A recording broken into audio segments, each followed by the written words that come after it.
Alright, how's everybody doing out there? This is Pete. We're in the kitchen tonight and we are going to make a cooking video. Now what we're going to do is we are going to make some Philly cheesesteak sandwiches. These things are very simple and very easy and very quick to make. And if you're lucky, I'm just going to show you here, if you're lucky, you can find this beef shaved steak. You can find that very thin sliced. This was approximately $5. It's 1.5 pounds. I got this at Kroger's, and I mean, this is awesome. This stuff cooks very, very well. Now they also sell a version of this that's frozen. I don't suggest to get that. Do not buy the frozen shaved beef. It sucks. It doesn't cook right. It shreds. It breaks up. But if you can find this, this is what you want. This is specifically made for making Philly cheesesteak sandwiches.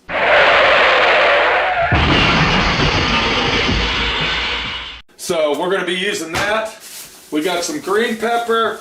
I went ahead and bought an onion in this bag. I got a yellow pepper there. We got some provolone cheese we're going to throw on it. And of course we got some French buns right here.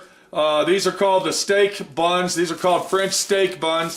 $3.49 for 6 of them. We're not going to use all those tonight, but we're going to still use a couple of them. So what we're going to do first is we are going to get our vegetables ready. Now we got to saute these vegetables so they're good enough to put in our sandwich. Now you don't have to use these, okay? Philly cheesesteak sandwich, you can put whatever you want in it. You don't have to use these particular vegetables. This is just what we like to use. And as far as the cheese goes, I like provolone on mine. You can use mozzarella. You can use cheddar cheese, whatever you want to use. So let's get to work here. This is real quick and real simple. I'm going to show you how we're going to cook them. Now one more thing I do want to tell you.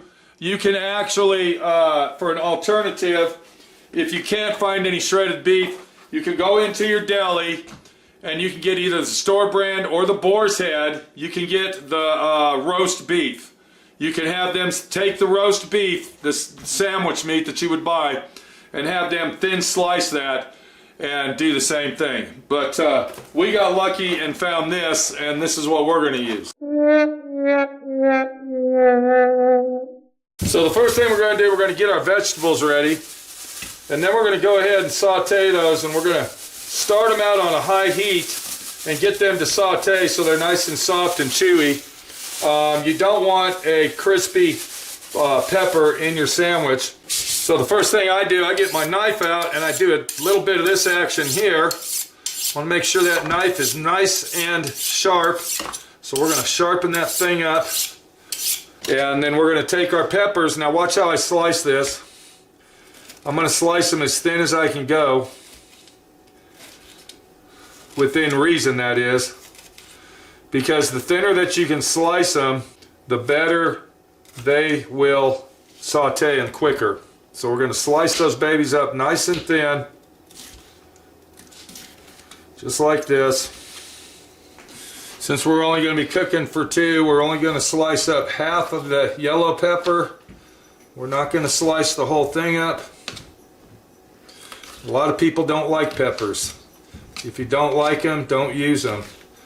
You don't have to. And then we got our onion. What this is a small sweet onion. Alright? We're not going to use all this onion. So we're going to take half of this onion, or about 1/3 of it. We're going to put this over here, and then we are going to slice this up. Or should I say dice it. And the way that I dice it, if you notice, I'm going this way with it. And I'm trying not to go through. I saw this on a TV show. And then you come back and you go like this. Now we're going to make this really, really thin as we can. Do the same thing. The thinner they are, the quicker they saute. Now we got our vegetables are ready. One thing that we're missing here is garlic. So I use this kind of garlic here. I don't know what brand it is. This is not the high-end expensive brand. This is the store brand, of course, and pretty good stuff. So the first thing we're going to do, we're going to get our heat on high. Let's go ahead and see if that's going to work. Okay, and then we're going to get our pan right here, And I'm going to take a little bit of olive oil, which I should have went ahead and bought some. I don't know if we might not have enough olive oil to actually do this.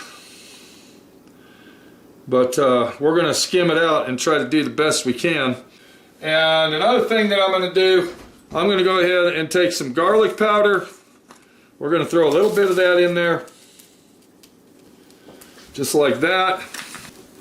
We're going to take some ground black pepper. We don't want that much, my friend Pete.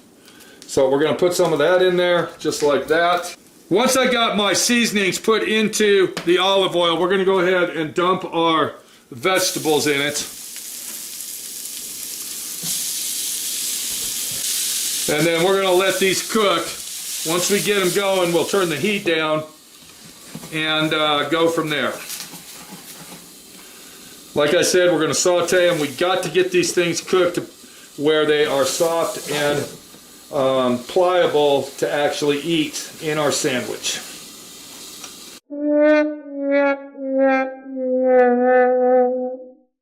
Alright, so what we got here, we got our French rolls.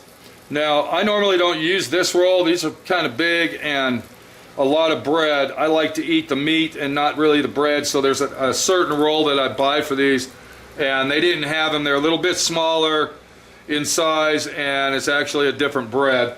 But this is all we got, so we're going to go ahead and prep these up. Now, what I do is I cut these open just like this, and then I fold it over, and I try not to break it. And then once we got that down, what we're going to do is, I got some butter right here, and we're going to go ahead and butter these babies down. And I had to melt the butter because that was brand new butter that we had. So we're going to butter these up nice and delicioso. And this is how I do it, okay? You don't have to do this. You can just leave the bread like it is. I like to make mine Italian style. And I'm telling you, it really makes a difference when you do it this way. The next thing we're going to do is we are going to put some garlic powder on that. And we're going to go ahead and sprinkle garlic powder onto our buns, just like this. Now, just to jazz it up, we're going to take some parsley flakes, and we'll go ahead and put those on there as well. And this does actually give it flavor, believe it or not.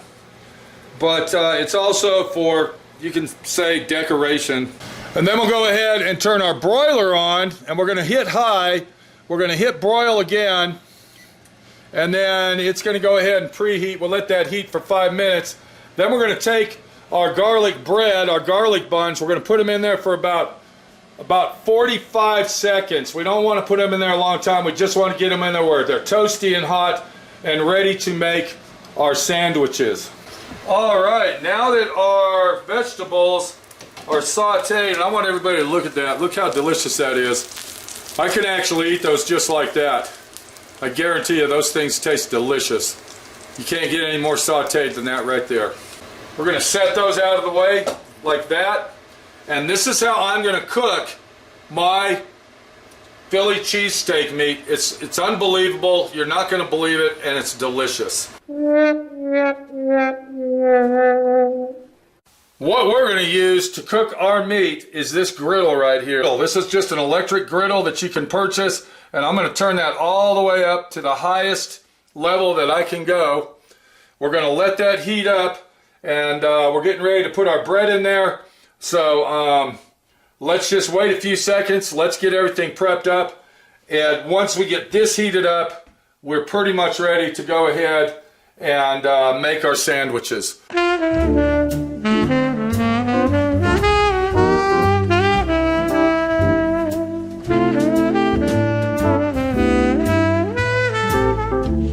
The longest thing that it's going to take is this right here. And one thing I forgot to add to our vegetable stack was our garlic. I did not add the garlic in there, so we might not put it in this time, but you should put some garlic in there. I forgot all about it. I think with the onions and the peppers and everything else going on there, I think that's going to be enough. But add the garlic to it. And what I do, I put a tablespoon of garlic in. but I already forgot about it. But go ahead and add that to your vegetables as you're cooking them. One more thing we got going here is provolone cheese. I suggest that you get the deli cheese. Do not buy the cheap, inexpensive, shredded provolone cheese. Do not buy that. Shredded cheese in the bags is basically processed food. All right, now you can look this up. If you buy shredded cheese in bags, it is made, there's particles in it that are made out of sawdust.